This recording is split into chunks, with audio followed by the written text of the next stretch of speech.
Welcome to CFlow demonstration. In this short demonstration, I will show you how to download data file and enter the data file into CFlow for a sample computational simulation. First of all, you type cflow.com and go to Cybernology software solutions. And then you move your cursor to support and then select CFlow sample input data. Okay. And here is the instruction for how to get sample input data, but it doesn't really tell you how to enter the input data file into CFlow. So I will guide you through the data feeding in this demonstration. Alright. You download the sample input data file by clicking this link and then save. You save the zipped file into a folder of your own choice.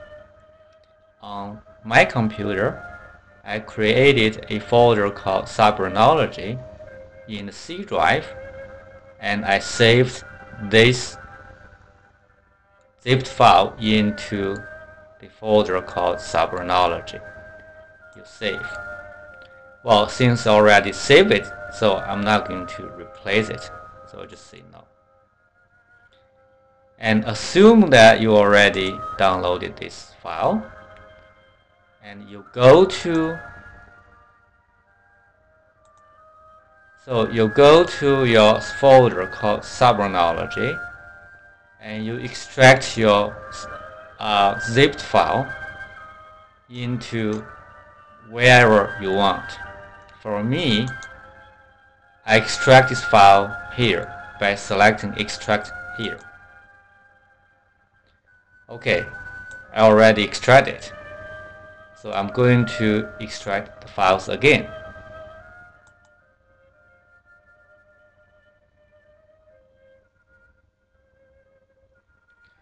Okay, it's done. So you double click the folder called test example 1, and you see several subfolders. Each contains some data file that should be entered into CFlow.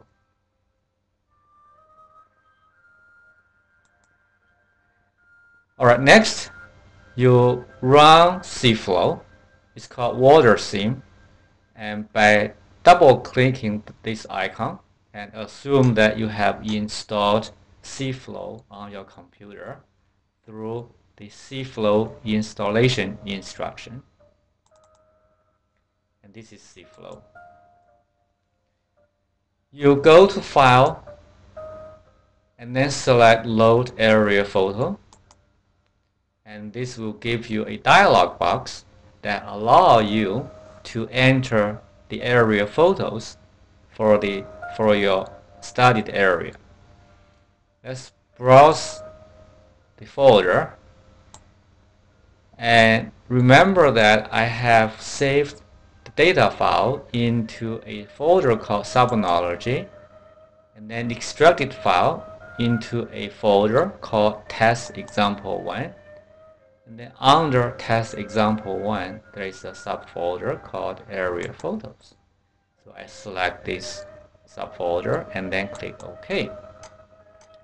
Now, in this year information, make sure that you have 2001. Once you feel comfortable with your selection, and then click OK. Alright, this is the view of the area photos. Next, we go to the file and then select load shapefiles. And there are several shapefiles that you need to enter into CFlow. For example, the soil file, land use file, soil table, land use table, and so on and so forth. So let me show you how to enter the file for soil file, and then the rest will be pretty much the same thing. For the soil file, you click Browse, and this will take you to a place where you have saved your download files to. So for me, I will go to C drive first, and then go to Cybernology, and then test example 1, and then go to soil data.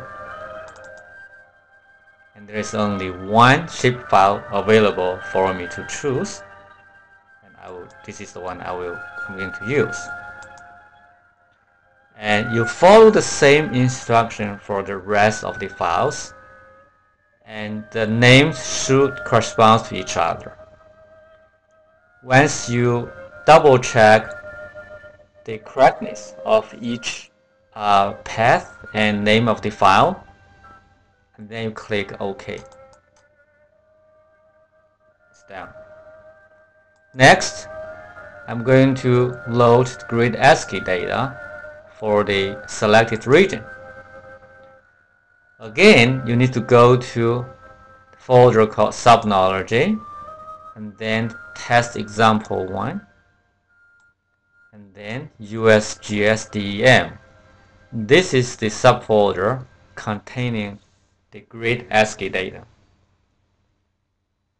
Alright, you click OK. And this is the view of the landscape of your selected region. So next, we are going to load the rainfall data. And I'm going to use the third option here, which is a constant rainfall intensity. And you can enter any number here, but realistically, a number from 1 to 4 will be reasonable. So I'm going to use 4, meaning that the rainfall intensity is 4 inches per hour. And click OK. And the last thing that we need to do is to select a region and also build a final element partition for CFlow to do the actual computational simulation. To select a region, you go to Edit, go to Add, and then Rectangle Domain, and then move your cursor to the place of choice, and then click the left button, and then move your mouse, and this will give you a region on which the computational simulation shall be performed. Click the left mouse button again to finish the selection of the region, and then we build a uniform partition for this region. Then here in the horizontal direction, you can choose any number of blocks. So I'm going to use 100. In the vertical direction, I'm going to use 200. So you are strongly discouraged to change the values in the other cells. But for the boundary type, you should choose the one that you like. There are 3 boundary conditions in CFlow. The first one is called free flow. The second is a wall, meaning that no flow through the boundary. The system is closed, meaning. The last one is a balanced flow, and I will explain what they mean in other demonstrations.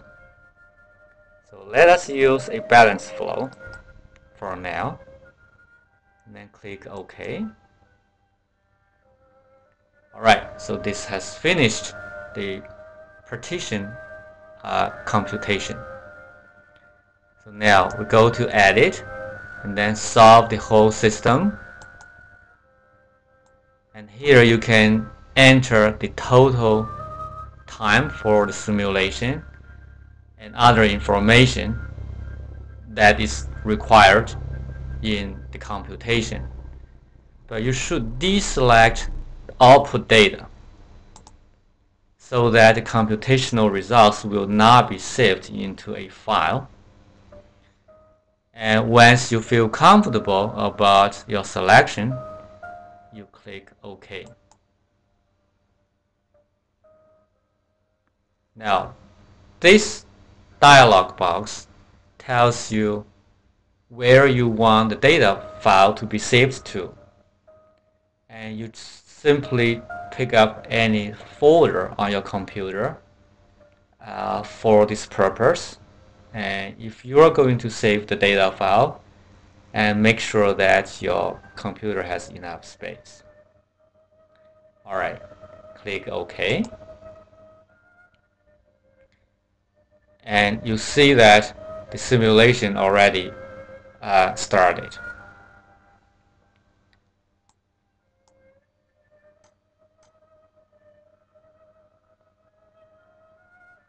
And there is a the water surface water level is viewed by a color dark blue color, and the threshold for this plot can be found or can be reset under view and then plot setting. So the current one is 1 foot. So you can change this to 0.5 and then click OK. And you see the water, you see more water color in your visualization.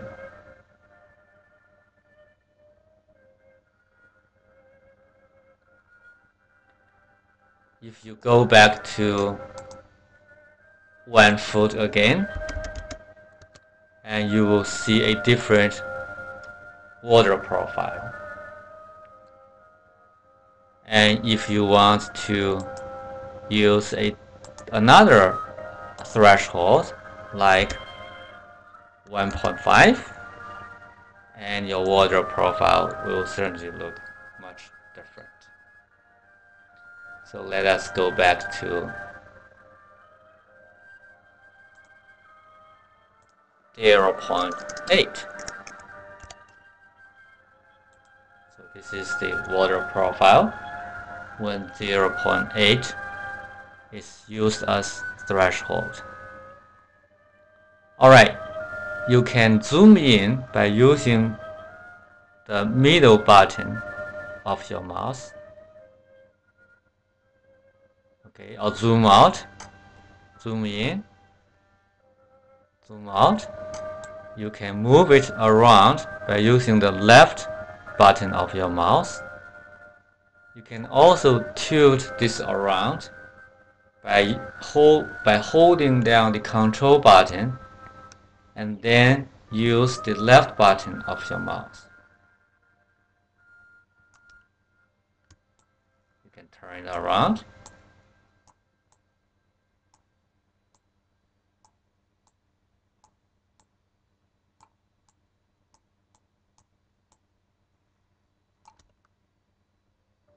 You can zoom in.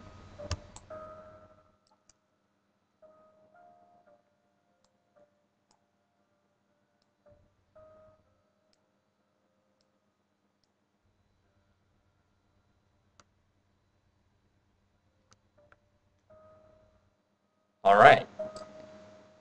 Thank you for watching this demonstration. Bye.